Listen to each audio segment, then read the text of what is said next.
Welcome to Not Milk Never Milk. Subscribe if you're lactose intolerant. Hello everyone!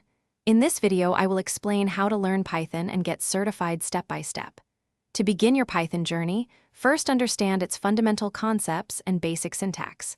Next, choose a reputable online learning platform or course that suits your style. Consistency is key, so practice coding for at least 30 minutes every day to build strong foundational skills and muscle memory. This initial phase is crucial for setting a solid base for your future learning. Once you have a grasp of the basics, it is time to apply your knowledge through practical projects. Start with small, manageable tasks, then gradually increase complexity. Explore various Python libraries and frameworks, such as NumPy for data or Flask for web development, to broaden your skill set. Collaborating with other learners on coding challenges or open-source projects can also significantly enhance your understanding and problem-solving abilities.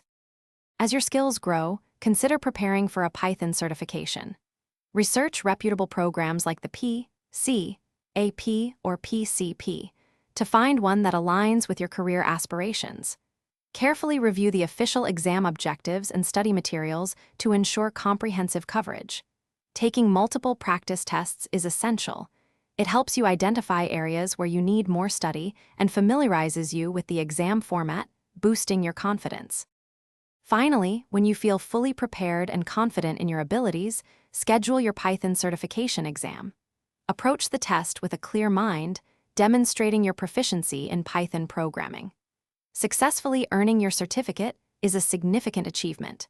This credential will validate your skills to potential employers, opening doors to new career opportunities and helping you stand out in the competitive job market. Congratulations on your hard work. Thanks for watching. If this was helpful, leave a like and consider subscribing. See you next time.